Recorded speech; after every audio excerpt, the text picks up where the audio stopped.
ഈ ഒരൊറ്റ യോഗ പോസ്റ്റർ കൊണ്ട് ഒത്തിരിയേറെ ഗുണങ്ങളുണ്ട്. ഹയറ്റസ് ഹെർണിയ, ലങ് എഫിഷ്യൻസി കൂട്ടാനും അതുപോലെ സൈഡ് ഫാറ്റ് ബേൺ ചെയ്യാനും ഈ യോഗ പോസ്റ്റർ ഒന്ന് നമുക്ക് ട്രൈ ചെയ്ത് നോക്കാം. നമ്മുടെ ഹിപ്പ് ലൈനിൽ നിന്ന് 1 arm ഡിസ്റ്റൻസ് നമ്മൾ വച്ചതിന് ശേഷം നമ്മൾ വളരെ സുഖാസനത്തിലിരിക്കുക. ശേഷം ഈ കൈ ഒന്ന് ഓപ്പൺ ആക്കി വെച്ച് വളരെ ലൈറ്റായിട്ട് ഇതുപോലെ ഒന്ന് സ്ട്രെച്ച് ചെയ്ത് കൊടുക്കാം. കൈ എങ്ങനെ വേണമെങ്കിലും വെക്കാം, മലത്തിയോ കമഴ്ത്തിയോ വയ്ക്കാം. അതിനുശേഷം നന്നായിട്ട് സ്ട്രെച്ച് ചെയ്യുക. ശേഷം വളരെ സാവധാനം നമ്മളുടെ കൈ മുട്ട് എൽബോ വളരെ താഴ്ത്തി നമ്മളുടെ നിലത്തേക്ക് പതിഞ്ഞ് ചേരുക. ശേഷം ഇത് ചെയ്യുമ്പോൾ നമ്മളുടെ ചെസ്റ്റ് നന്നായിട്ട് ഓപ്പൺ ആവുകയും ഇത് നല്ലൊരു ചെസ്റ്റ് ഓപ്പണറാണ്.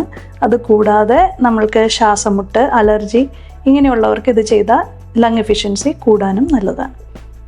ശേഷം അതേപോലെ തന്നെ 1 arm ഡിസ്റ്റൻസിൽ വളരെ സാവധാനം നമ്മൾ മറ്റു സൈഡിലേക്ക് ആദ്യം സ്ട്രെയിറ്റ് ആയിട്ട് എൽബോ വയ്ക്കുക.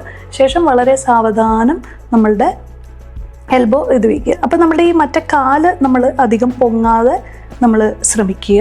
ശേഷം തിരിച്ചു വരിക. അപ്പോൾ ഇതിൻ്റെ ശ്വാസഗതി എന്ന് പറഞ്ഞാൽ നമ്മൾ ശ്വാസം എടുത്തുകൊണ്ട് നമ്മൾ സൈഡിലേക്ക് പോവുക, ശ്വാസം വിട്ടുകൊണ്ട് നേരെ വരിക. പക്ഷേ ആദ്യ സമയങ്ങളിൽ നമ്മളിത് ചെയ്യുമ്പോൾ അത് സാധിച്ചില്ലെങ്കിൽ നോർമൽ ബ്രീത്തിങ് പാറ്റേൺ ചെയ്യാൻ ശ്രമിക്കുക.